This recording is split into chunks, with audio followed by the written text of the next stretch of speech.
Welcome to Podcasting Smarter, the podcast for podcasters by podcasters. Podcasting Smarter is the official podcast from Podbean, featuring podcasting interviews, best practices, and helpful tips. We're here to give you the tools, resources, product updates, and news to help you get started podcasting and keep your podcast growing.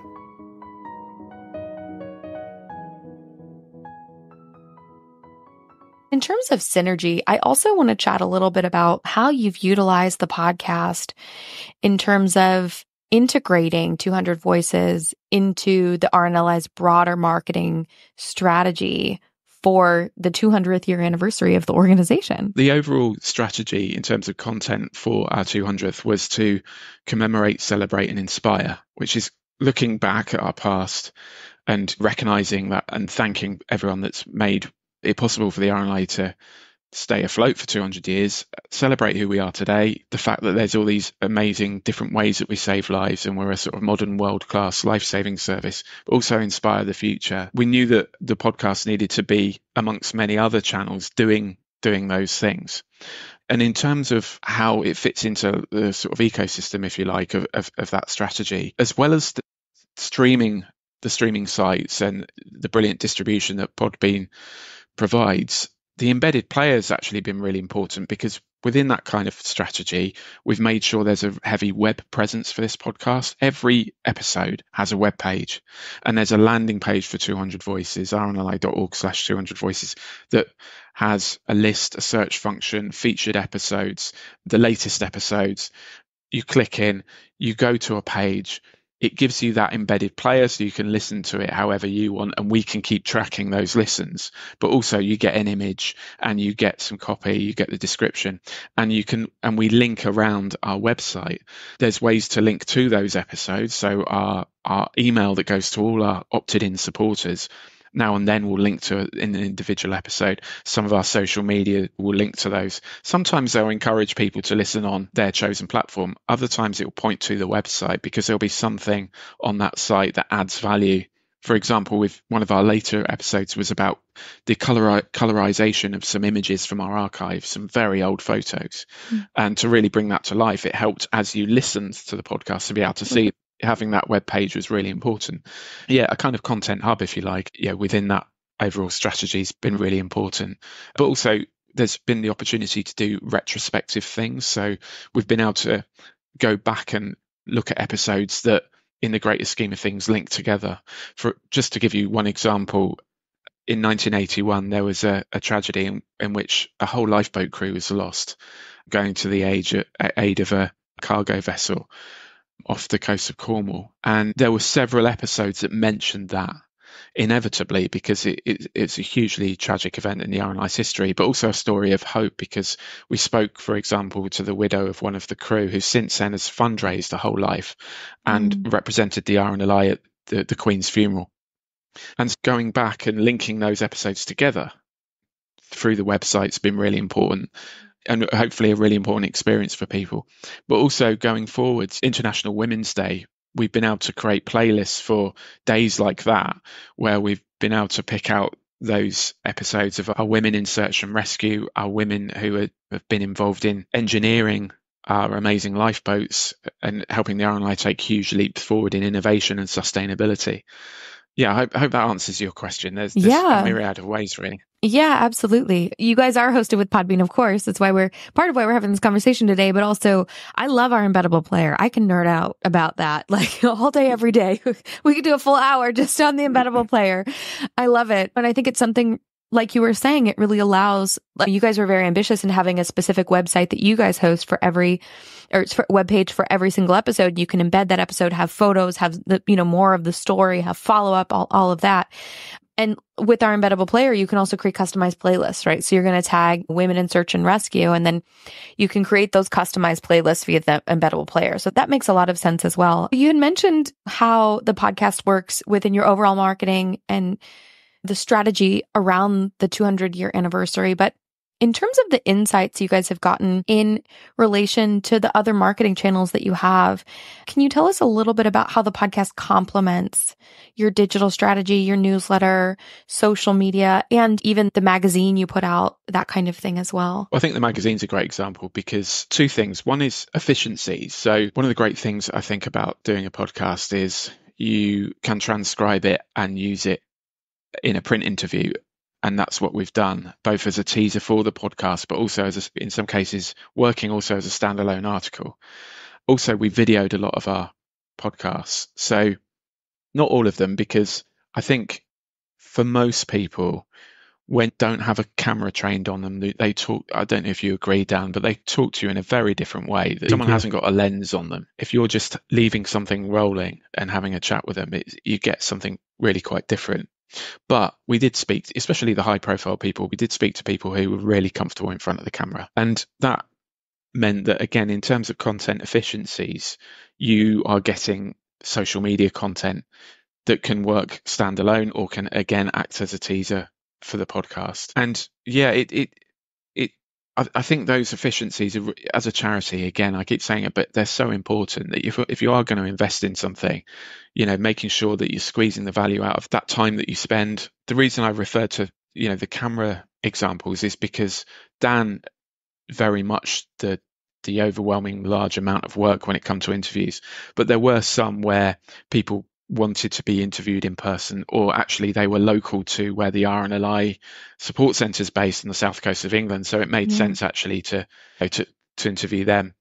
But also, again, just going back to that idea of marketing to everyone, a lot of these people have social followings in their own right, so part of that kind of digital promotion for the podcast has come in the form of people with an influential presence on social media being able to point back to it.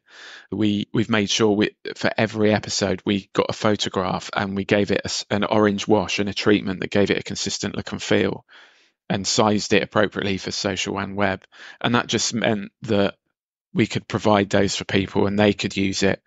And there's a novelist in the UK called Anne Cleeves who her husband was rescued by the RNLI. Yeah. And if you look at our Podbean stats, there's this big spike when she did her episode because she's got a huge following on Twitter and she referred to the podcast, and suddenly it's introducing people to the whole collection. They listen to hers and then you get a nice healthy bump afterwards.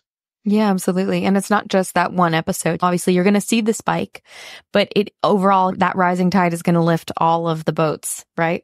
Right. All of the boats of your episodes.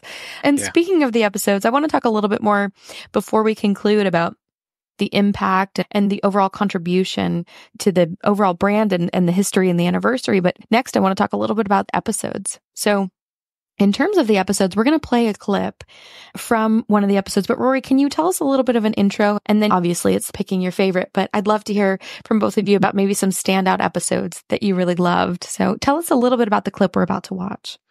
Sure. This is a standout episode for me because it makes me laugh. And I know the character who features here. He's called Jojo Mains. And as you said at the start, Norma Jean, the RNLI is really quite different from the US Coast Guard. And Jojo Mains was a US Coast Guard.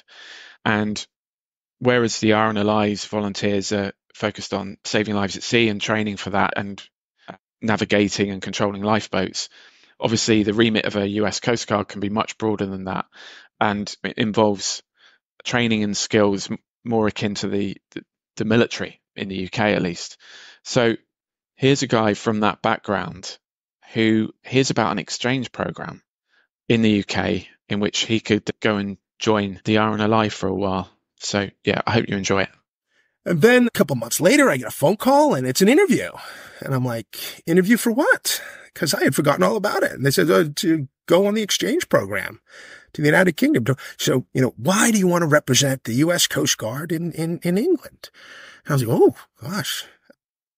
So I said something like, because I think it would be cool. And I let that uncomfortable silence go on a while and, well, is there anything else? And again, well, yeah, I believe I have the training background and experience to best identify those life-saving skills that cross-pollinate between our two life-saving organizations in an effective manner. But the real reason is cool. Come on, they've got bowler hats. They got pie with meat in it. I mean, there's all these lovely cultural things. It'd be fantastic. They got castles. We don't have castles. We have White Castle, but it's not a castle. So anyway, well, I get a phone call later, and they're like, yeah, you're our guy. We're sending you. So as you can see, that's a really fun example, right? And Rory, I think it's definitely fun to see JoJo's experience because, first of all, it is cool, number one. But number two, I think it really humanizes somebody's experience of seeing something from the outside and then becoming an insider as well. And I think sometimes when you're from the outside of an organization or a country, you can see things a little bit more clearly. And then once you're there, you adapt and things from the inside out instead of the outside in. Yeah. Yeah. And it was great having an American accent as one of the voices as well. We've got a huge range of accents around the UK and Ireland that are really well represented. But yeah, to have someone from the States as well was excellent. Yeah, absolutely. And the whole episode is fantastic. So I definitely recommend. We'll have it linked here in the event today. Dan, what have been some of your favorite episodes? Do you know, I've been asked this question a few times now, and it's probably the hardest question of the whole series. And no, don't take that in the wrong way, Norma Jean. It's probably because I think it's too easy to say every episode is incredible but I think across the whole church of the 200 Voices, you've got everything from young children who have used the really important float to live message, float like a starfish when they get into difficulty into water, or young children who have told their friends who are in difficulty to float like a starfish, right through to, in this case, we've got 2 of the only 3 surviving RNLI gold medalists. That's the highest award for recognition for gallantry or bravery that the RNLI can award. And there's only 3 of those people living at the moment. We've got 2 of them in this collection. It's the whole spectrum and everything in between. Yeah. I think for me, personally, coming from a storytelling background, but also coming from my volunteering background, there are people in this collection who have volunteered for decades and decades themselves. I only volunteered for 14 years. One that really struck with me was at a time where I was able to tell one of my best friend's stories. And this is an episode with Doug Grant. Doug, when I first volunteered for the RNLI, Doug was already a volunteer. Doug taught me how to be a lifeboat person. My first time I went to sea on a lifeboat, wow. Doug took me to sea. And that is a friendship and a bond and a relationship that has continued. But why Doug? Because Doug's family is a multi-generational family who have volunteered and supported the RNLI. His great-grandfather was the coxswain at Selsey Lifeboat Station on the south coast of England.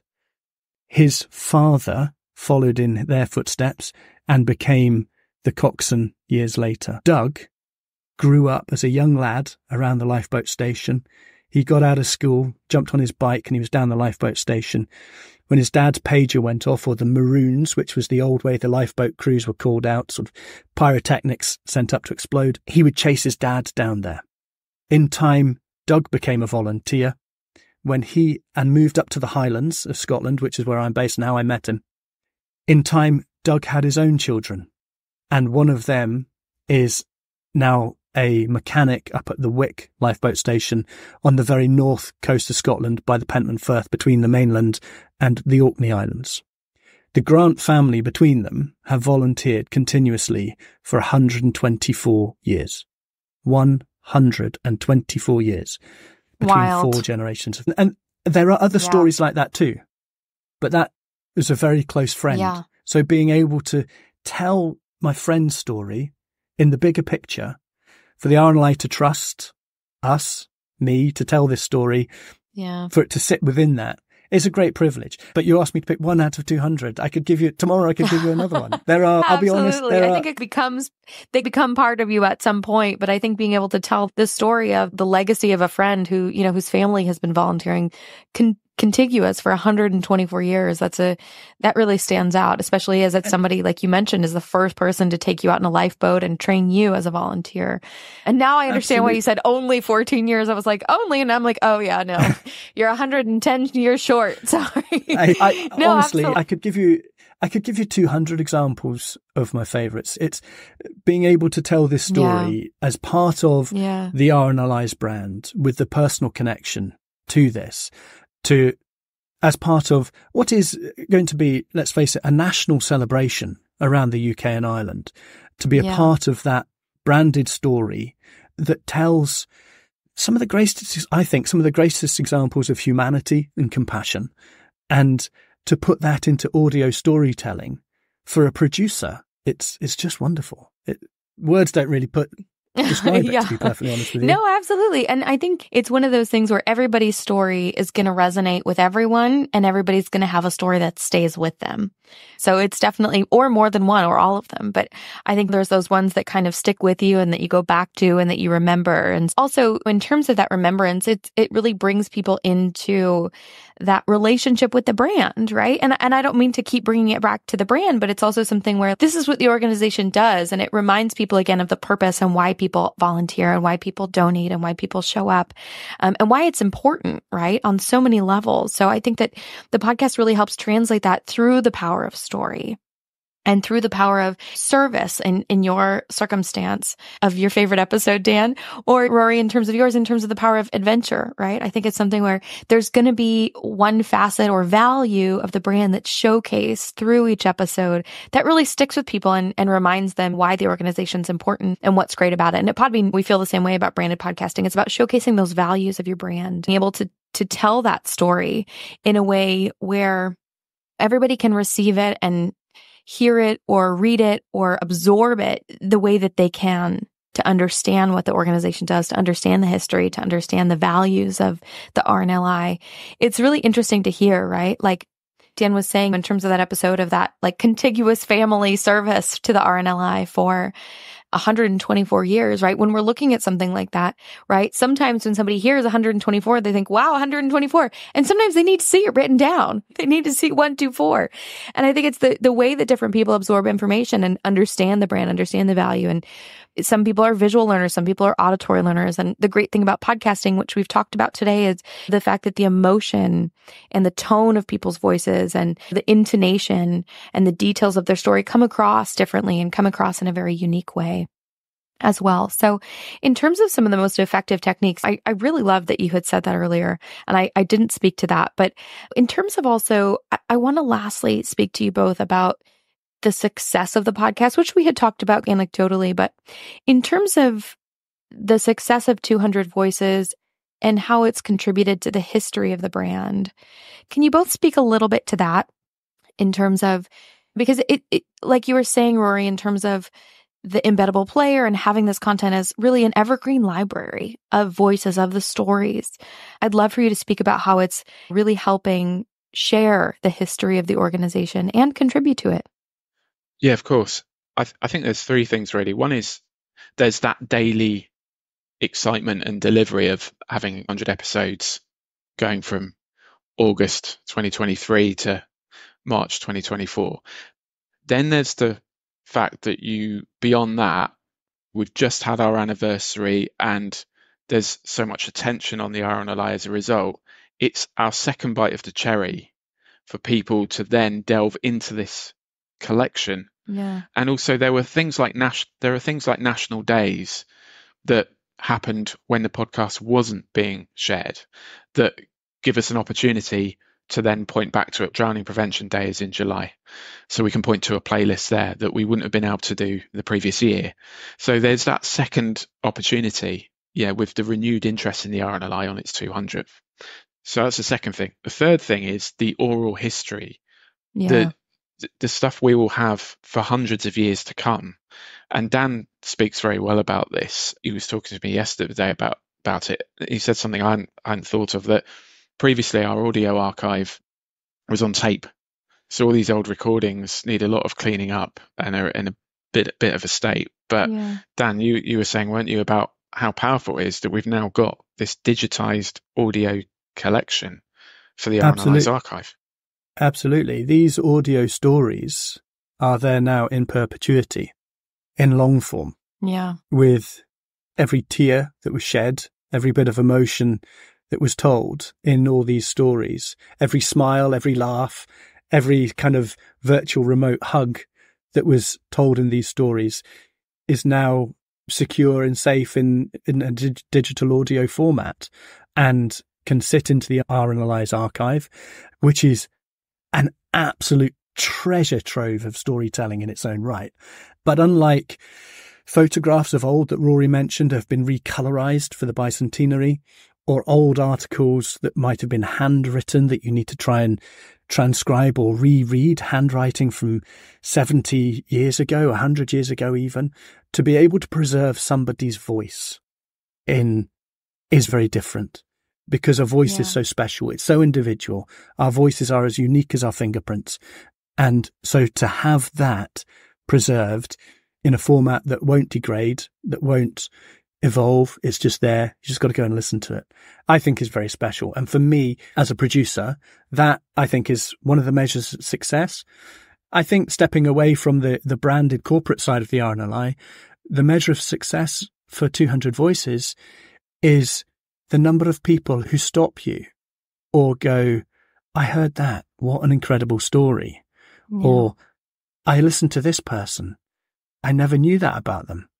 Or those are some of the elements away from the facts, the figures, the branded side of things, where you can touch humanity. And as a podcast producer, if you can do that in telling a story, and hopefully we've done that by bringing the RNLI with that story and all the weight of the RNLI behind it.